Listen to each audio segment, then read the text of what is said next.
Thank you for the opportunity to address the Board of Regents about this really very, very interesting and intriguing opportunity. As we all know, this is a time of extraordinary challenges and change for public higher education.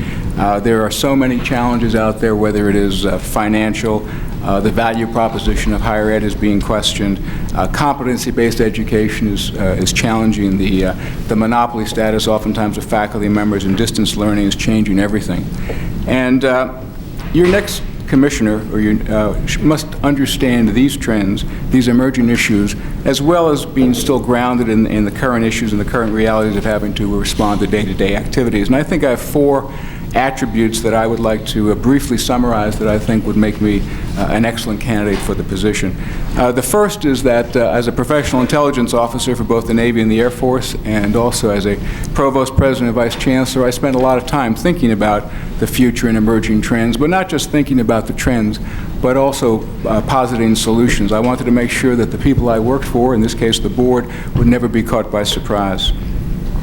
The second thing is I've been involved with traditional students, 18 to 22-year-olds, for basically my entire career, but I've also had a lot of interaction with the adult learner, primarily in the military, and I know that we have some initiatives underway in Louisiana to address the needs of both of those, but from my perspective, we also have to oftentimes change to meet the different learning methods of the adult population. I always use 2 words, agility and rigor.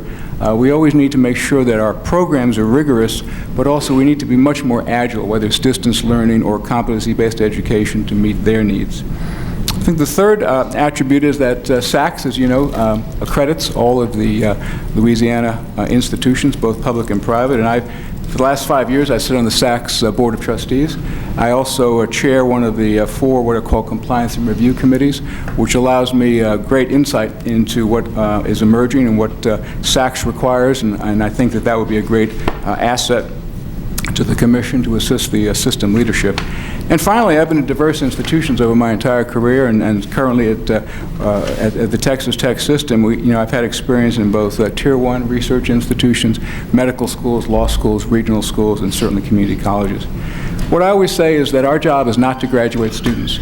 Our job is to graduate students who can compete, and that competition is either from Texas or Taiwan. We need to be mindful of that.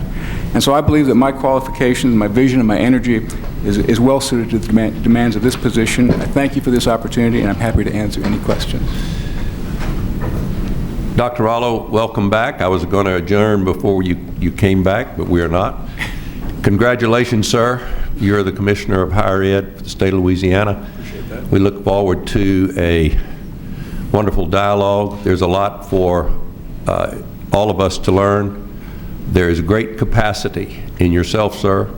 There is great opportunity for you to take the experiences of your life and all of your career experiences and apply it to those things that are important to the state of Louisiana.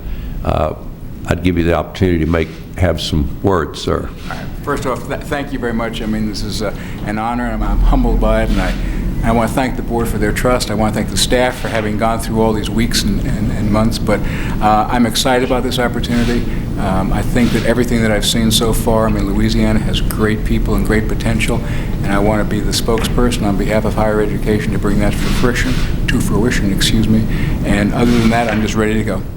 What do you see some of the challenges that are facing Louisiana's education system? Well, I think the challenges are national, but specific to Louisiana. As we all know, the amount of students who go from high school to college is not where it should be. So that's one example. The number of students who actually complete a 4-year or even a 2-year degree program is not where it should be. There's a lot of conversation in Louisiana about the value of higher education, and that's a conversation that just needs to be really met up front and say that we value higher education. There's a lot of reasons for it, primarily because we're looking at higher education as a public good. It makes the society, the community better. It's not just about the person. So I think all of those things are challenges. The other big one out there right now is the whole concept of distance education, competency-based education, a lot of things that are going on to challenge the monopoly of campuses. So it's a whole host of stuff. And how would you address some of those issues? Well, I think first off, you have to articulate them, and you have to understand them, and you have to bring people on board to understand by you just can't run from them. You have to resolve them. I mean, distance education is here. We know that. So it's how to make it better. How do we have the integrity and the worth for that degree program rather than just simply say we're not going to do that. So. I noticed that these weren't questions that were asked during the interview, but here in Louisiana, some of the specific issues have been increased tuition. I'm not sure how familiar you are with the TOPS program here, but I guess can you just kind of articulate your thoughts a little bit on that? On the TOPS program? Or? And well, tuition increases, which are all kind of connected. Well, I mean, let's take tuition increases first off. I think that Louisiana has a reputation for excellent value for a very low tuition rate.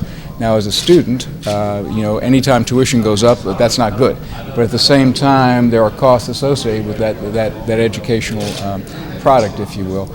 Hopefully the legislature will understand that and will allow the universities both under the GRAD Act to maintain those tuition increases, and they're not exorbitant by any means along those lines. It's my understanding the TOPS program allows students who achieve certain ACTs and certain GPAs to have the costs or part of the cost of their education funded.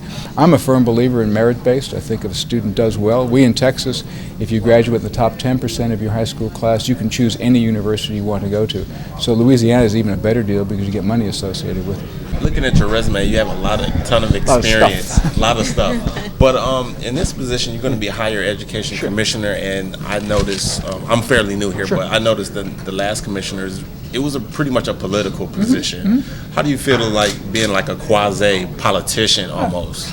Well, really, I mean, if you think about it, university presidents, which I was for about 5.5 years, are really politically motivated. I mean, we're out the ones going, whether it's seeking donations from private individuals, seeking funding from the legislature. So you really have to be in tune, with those things. And I don't see really any difference except instead of being on behalf of one institution or one system, now you're really representing the entire state. Why Louisiana, Dr. Ramos? Well, Louisiana to me is rather an interesting state. I mean, you've got history that no other state has in terms of that. You've got an incredible amount of culture and vibrant people.